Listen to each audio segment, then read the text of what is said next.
बहन जी नमस्कार। नमस्कार सर। क्या नाम है आपका? रानी सुनीता। सुनीता जी कहाँ से आई आप? मैं राजपुरा डिस्ट्रिक्ट पटियाला से फ्रॉम पंजाब से हूँ। आप संत रामपाल जी महाराज जी से कब जुड़े? मैं 14 मई 2017 से गुरु जी से जुड़ी हूँ, संत रामपाल जी से। बहन जी संत रामपाल जी महाराज जी से नाम दीक्षा लेने से पहले आप क्या भक्ति साधना करते थे?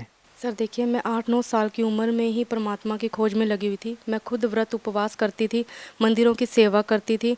यहाँ तक कि मैंने जब जॉब भी किया तो भी वहाँ जॉब करने की बजाय मैं मंदिरों में जाकर ही पूजा अर्चना स्टार्ट कर देती थी। मुझे खोज थी कि ये क्यों होता है। मैं पंडितों से भी यही प्रश्न पूछती थी कि अगर मतलब कि मैंने जैसे कि व्रत रखे हैं, कुछ भी किया है, तो मुझे वो एक दिन का ही वर्क दंड दे दे। तो वो कहते थे कि बहन जी आपके पाप ज़्यादा हैं, इसकी वजह से आपको ये कर्म दंड लग जाते हैं। तो बहन जी हम आपसे जानना चाहते हैं कि आपको जो परमात्मा की खोज थी, जो परमात्मा पाने की चाह थी, वो आपकी कैसे पूरी हुई? सर पूरी ऐसे हुई, मेरी शादी हुई। शादी होने के बाद जो मेरे सास ससुर थे उन्होंने घर ट्रांसफ़र करके कहीं और घर लिया। वहाँ पर भी मेरा यही नियम रहा कि मैं घर घर जाके श्रीमद् भागवत का पाठ और शिव पुराण पढ़ा करती थी, कार्तिक माहत्म्य पढ़ा करती थी। मैं घर घर जाके पूजा संध्या आरती ये सब कुछ क्रिया क्रिया करती थी। लेकिन वहाँ पर एक भगत जी मुझे मिले जिनका नाम सुनीता है, वो यहाँ के कोऑर्डिनेटर हैं। तो उन्होंने मुझे एक दो प्रश्न पुट किए, तो मुझे उनकी बातें भी अच्छी लगी। तो उन्होंने कहा कि ये जो जिनकी आप ये श्राद्ध वगैरह निकालते हो, ये तो जन्म मृत्यु में आ जाते हैं, इनका खुद का समापन नहीं होता और आप यहाँ के श्राद्ध निकालते हैं। बहन जी हम आपसे जानना चाहते हैं आपकी जो परमात्मा पाने की चाह थी, परमात्मा की जो आपकी खोज थी, वो आपकी कैसे पूरी हुई? सर उन्होंने फिर मुझे एक दो क्वेश्चन पुट करने के बाद उन्होंने मुझे कहा कि हम आपको अब अपने साथ सत्संग में लेकर चलेंगे। सर सत्संग में जैसे वो मुझे ले जाने लगे तो कुछ दिन पहले उन्होंने मुझे बताया था कि हम आपको संडे को सत्संग में लेकर जाएंगे। लेकिन सर मेरे घर में कोई प्रॉब्लम हो गई थी जो मैं सत्संग में ना जा पाई। तो फिर मैंने घर पर ही बंदी छोड़ सतगुरु रामपाल जी महाराज जी का सत्संग सुना। जी, वहाँ पर फिर मैंने जैसे ही सत्संग सुना तो अगले दिन मैं उनके पास गई। तो मैंने उनको बताया कि मुझे कबीर परमेश्वर जी ने ये सब कुछ बताया कि उनको कैसे कैसे बेड़ियों से बांध कर उनको बांधा गया, कैसे उनको अग्नि में जलाया गया, कैसे उनकी झोंपड़ी में आग लगाई गई। तो उन्होंने कहा कि मैं आपको कुछ दिन बाद ज्ञान गंगा पुस्तक दूंगी। सर उन्होंने अगले दिन मुझे ज्ञान गंगा पुस्तक दी, जिसको मैंने ना तो पढ़ा ना मैंने कुछ किया। उसको शाम को मैं अपने घर लेकर आई हूँ। रात के समय में मेरे ससुर के साथ मेरे हस्बैंड की लड़ाई झगड़ा हो गई थी, जिसकी वजह से वो घर से ही चले गए थे। लेकिन मैंने क्या किया, अपने रूम को लॉक किया और 11:30-12 बजे के बिटवीन ही सर मैंने उस पुस्तक के सेंटर वाले पेज को रीड किया, जिसमें से अम्बाला वाले एक भगत जी थे जो धन धन सतगुरु जी से जुड़े हुए थे। मैंने उनका इंटरव्यू पढ़ा और ये पढ़कर ही मैंने बुक को बंद कर दिया। सुबह सर मॉर्निंग में मैंने कनक साफ करते हुए परमेश्वर कबीर साहब जी को देखा, जो मुझे बोल रहे थे कि आप अपनी मम्मी जी से बोलो कि आप नाम दीक्षा लेना चाहते हैं। सर नाम दीक्षा मैंने अपने उनको बोला कि ऐसा हो नहीं सकता, आपसे पहले मुझे 10 दिन हो गए अपनी मम्मी जी को ये कहते हुए कि मैंने नाम दीक्षा लेनी है, लेकिन वो कह रहे हैं कि आप ये नाम दीक्षा नहीं ले सकते हैं। तो फिर सर मैंने जैसे ही मैं वो कनक वाली बाल्टी उठा के सामने वाले प्लॉट में गई हूँ तो वहाँ पे भी परमेश्वर कबीर साहब जी आए। तो उन्होंने मुझे बताया कि आप अपनी मम्मी जी से बोलो कोई आप नाम दीक्षा लेना चाहते हो। ये आप रात के सोपन की बात कर रही हैं या दिन की बात है? ये सर ये सुबह 9:30 बजे की बात है। तो सर मैंने उनको कबीर साहब जी को ही डांटते हुए ये कहा कि आप मेरे साथ चलो, मैं आपको पूछवा देती हूँ कि मेरी मम्मी मुझे नाम दीक्षा नहीं लेने देंगी। कबीर साहब जी ने आपको साक्षात दर्शन दिए? जी बिल्कुल सर, उन्होंने मुझे साक्षात दर्शन दिए। यहाँ तक कि सर वो मेरे पीछे थे और मैं उनके आगे थी। और ये सब बातें करते करते मैं अपनी मम्मी जी के पास पहुँची और उनसे मैंने धीरज बंधाते हुए कहा कि मम्मी जी मुझे 10 दिन हो गए आपसे यही बात कहते हुए कि मुझे नाम दीक्षा लेनी है। तो उन्होंने तुरंत हामी भर दी सर। और सर मैंने फिर 14 मई 2017 को गुरु जी से संत रामपाल जी महाराज जी से नाम दीक्षा ली। बहन जी संत रामपाल जी महाराज जी से नाम दीक्षा लेने से पहले आपने क्या साधनाएं की? सर मैंने 10-12 साल की उम्र में ही मैंने व्रत रखने शुरू कर दिए थे। मैं विष्णु जी को सबसे ज़्यादा अपना इष्ट मानती थी। जैसे कि मैं खुद भागवत पढ़ती थी, शिव पुराण पढ़ती थी, तो मेरा ज़्यादा अटैचमेंट कृष्ण जी से था। तो मैं उन्हीं की उपासना करती थी। और फिर मैं मंदिरों में जाकर भी संध्या आरती करना, पूजा पाठ ये सब कुछ क्रियाएं करना। जैसे कि कोई व्यक्ति बीमार है उसको मैंने भागवत का पाठ सुनाना, गऊ बीमार है उसको भी भागवत का पाठ सुनाकर उनको उनकी मुक्ति करवा देना। और फिर मैं गुरुद्वारे में भी जाकर प्रसाद बनाती थी, वहाँ पर भी मैं लोगों की सेवा किया करती थी, झूठे बर्तन मान देना। फिर मैंने 2:30-3 बजे तक मतलब कि मैंने तुलसी विवाह भी करना। और फिर सर मैंने एक लड्डू गोपाल रखे हुए थे, मैं उनको 2:30-3 बजे उठ के भोजन कराना, उनको तीनों समय का भोजन कराना, स्नान कराना, ये सब क्रियाएं मैं करती थी।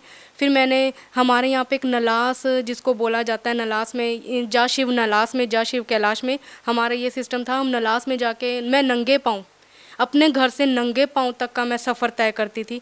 कोई भी मंदिरों, यहाँ तक कि मैंने कोई भी ऐसा संत नहीं है जिसकी मैंने साधना मतलब कि जिनके मैंने सत्संग ना सुने हों सर। जैसे कि मृदुल गोस्वामी जी, यहाँ देवकी नंदन ठाकुर जी महाराज जी झंडा ग्राउंड में आए थे, तो मैंने उनसे भी ये प्रश्न किया था कि मैंने गले में कंठी माला धारण की हुई है पर फिर भी मैं प्याज लहसुन वगैरह खाती हूँ। तो उन्होंने कहा था पिज़्ज़ा खाने वालों तुम्हारा तो पिज़्ज़ा भी यहाँ कृष्ण जी स्वीकार करेंगे। तो मेरी कॉमन सेंस यही थी कि श्रीमद् भागवत में लिखा हुआ है कि जिनके गुरु नहीं होते उनके तो देवी देवता भी हाथों से ग्रहण नहीं करते। तो मेरे माइंड में यही रहता था कि मैं अपना एक गुरु भी बनाऊं, इसलिए मैं सत्संग सभी के सुनती थी, आस्था चैनल पर, ईश्वर पर, संस्कार पर मुझे किसी के शब्दों में ये कुछ भी ऐसा नहीं लगा, क्योंकि सभी विष्णु को बड़ा बना देते थे, कोई शिव को बड़ा बना देते थे, यहाँ तक कि दुर्गा की भी मैंने देखा।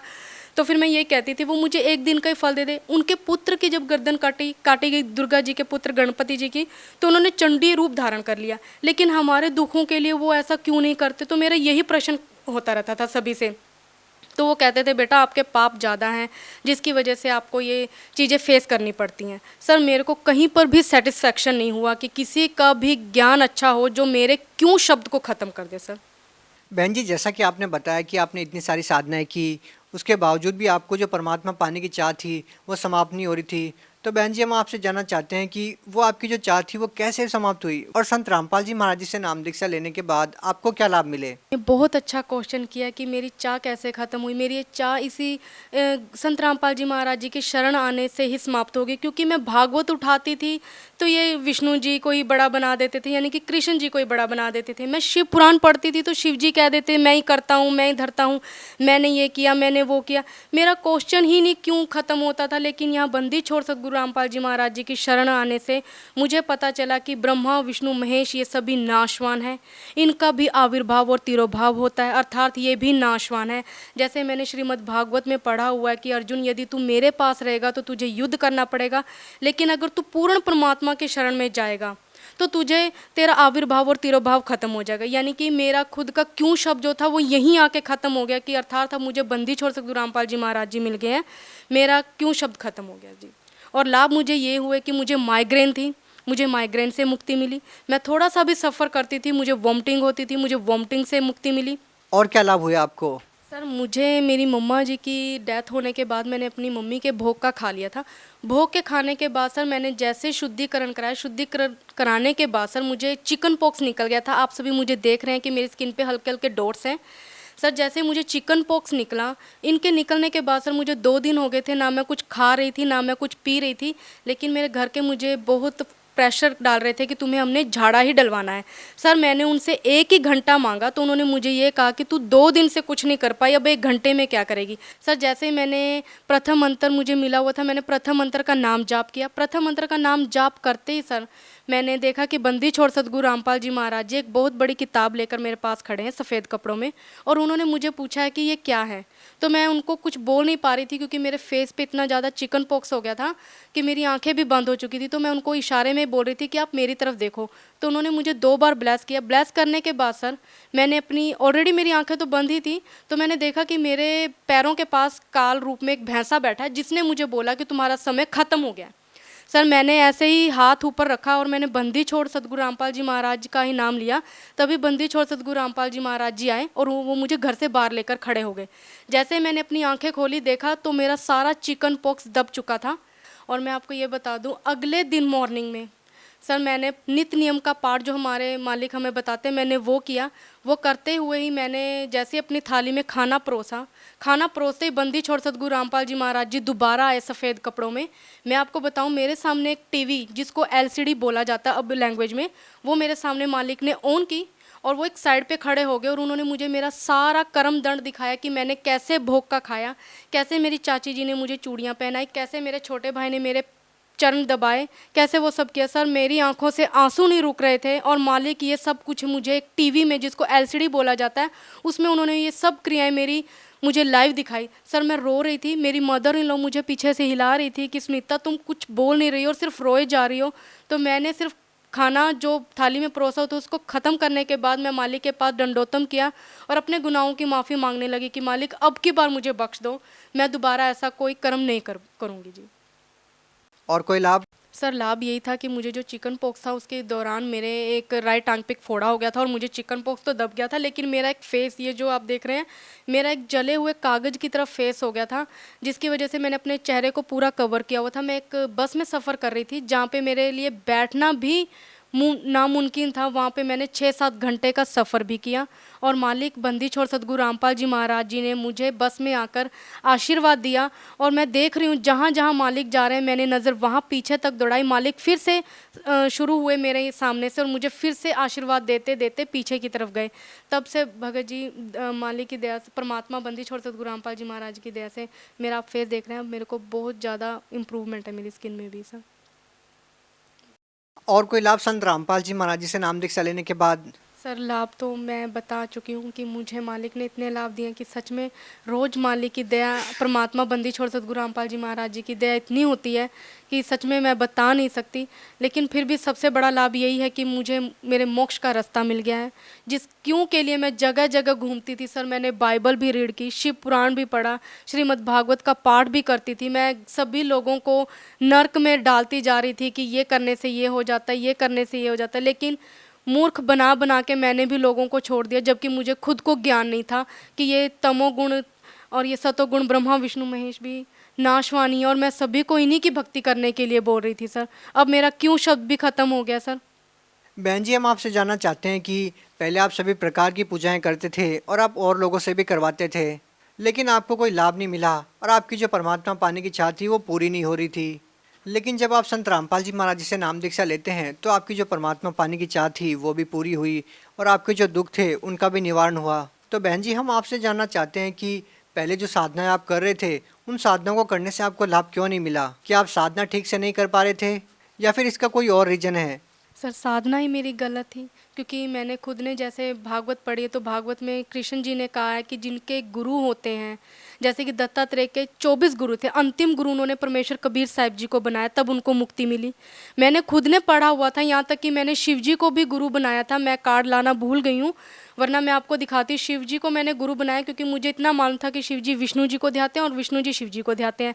बस यही कॉमन सेंस मैंने यूज़ कर रखी थी, तो इसी की वजह से मैंने शिव जी को अपना गुरु बना लिया। इष्ट मैंने अपने विष्णु जी को ही रखा, लेकिन ज्ञान ही नहीं था क्योंकि इनकी साधना ही सही नहीं थी सर। बहन जी, आप उन साधनाओं को कैसे गलत बता सकते हैं? हिंदुस्तान में लाखों करोड़ों लोग हैं जो उन साधनाओं को करते हैं, वो भी भागवत गीता का पाठ करते हैं, देवी देवताओं की पूजा करते हैं। आप उनको कैसे नकार सकते हैं, उनको कैसे झुठला सकते हैं? सर मैं नकार इसलिए सकती हूँ क्योंकि अब मुझे ज्ञान हो गया बंदी छोड़ सतगुरु रामपाल जी महाराज जी के द्वारा। जैसे कि एक बच्चा एक पोयम को पढ़ते पढ़ते पेज पलटता रहता है कि आगे आगे पोयम है, लेकिन पोयम वो एक ही सुनाता है। जैसे कि मैंने एक रट्टा लगा रखा था कि श्रीमद् भागवत में ये है, लेकिन मुझे खुद को ही नहीं पता था कि ब्रह्मा विष्णु महेश के ये जो गुण है, यानी कि ये सतोगुण, ये विष्णु जी हैं। सिर्फ मैं तो ये सोचती थी कि ये विष्णु और ब्रह्मा विष्णु महेश के अंदर कोई गुण है जिसके अकॉर्डिंग ये चलते हैं। मेरा अपना ही नहीं ये ख़त्म होता था। अब जैसे लोगों ने भी रट्टे लगा रखे हैं कि ये सब क्रियाएं करने से ये सब कुछ मिलता है, जबकि ये सब कुछ प्रूफ हमारे बंदी छोड़ सतगुरु रामपाल जी महाराज जी ने कर दिया है कि ये जो आप लोग पढ़ रहे हो ये सब। बहन जी, संत रामपाल जी महाराज व अन्य संतों में आप क्या भिन्नता पाते हैं? आपने सभी संतों महंतों के सत्संग सुने, आपने संत रामपाल जी महाराज का भी सत्संग सुना है, तो आपको अन्य संतों व संत रामपाल जी महाराज में क्या भिन्नता नजर आई? सर कभी मुझे किसी संत ने ये नहीं बताया कि ब्रह्मा विष्णु महेश नाशवान है, क्योंकि मैंने खुद ने जैसे मृदुल गोस्वामी जी का, देवकी नंदन ठाकुर जी महाराज जी का, जो आज मुझे सभी देख रहे होंगे, मैं बता दूं, मैंने देवकी नंदन ठाकुर जी का महाराज जी का सत्संग यहाँ झंडा ग्राउंड में सुना था। तो मैंने उनसे भी क्वेश्चन पुट किया था कि मैंने गले में तुलसी माला ग्रहण की हुई है, बट फिर भी मैं प्याज लहसुन खाती रहती हूँ। तो उन्होंने कहा था कि पिज़्ज़ा खाने वालों तुम्हारा पिज़्ज़ा भी कबूल होगा। तो मुझे ये हुआ कि परमात्मा वैसे भी हमारा मन देखते हैं, ये सब चीज़ें क्रियाएँ नहीं देखते हैं। तो सर मैंने अब ये संतों में भी ये देखा है कि वो ब्रह्मा विष्णु महेश को अजरोमर बताते हैं, लेकिन बंदी छोड़ सतगुरु रामपाल जी महाराज जी ने बताया है कि श्रीमद् भागवत में लिखा हुआ है कि तीसरे स्कंद का 123 पेज पर विष्णु जी उनकी स्तुति करते हुए दुर्गा जी की बोलते हैं कि हमें उत्पन्न करने वाली त्रिदेव जननी आप ही हो।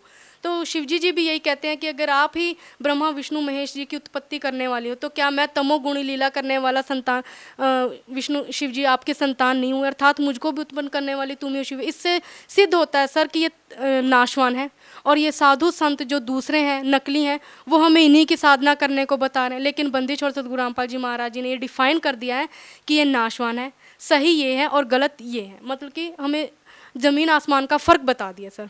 बहन जी एक और प्रश्न आपसे पूछना चाहेंगे। संत रामपाल जी महाराज जी के बारे में ये कहा जाता है कि वो देव देवताओं की भक्ति छुड़वाते हैं, आप क्या कहना चाहेंगे? क्या संत रामपाल जी महाराज जी देव देवताओं की भक्ति छुड़वाते हैं? जी हमारे बंदी छोड़ सतगुरु रामपाल जी महाराज जी किसी की साधना नहीं छुड़वाते हैं, देवी देवताओं को नहीं छुड़वाते हैं, बल्कि शास्त्र अनुकूल साधना देकर ही हमें मोक्ष का मार्ग बताते हैं सर। बहन जी आप भगत समाज को क्या संदेश देना चाहते हैं? सर मैं यही संदेश देना चाहूँगी कि इस धरती पर सिर्फ और सिर्फ बंदी छोड़ सतगुरु रामपाल जी महाराज जी ऐसे हैं जो सही मंत्र देकर और सही ज्ञान उपदेश देकर भक्त समाज का कल्याण करवा रहे हैं सर। जी बहुत बहुत धन्यवाद आपका। जी सर जी।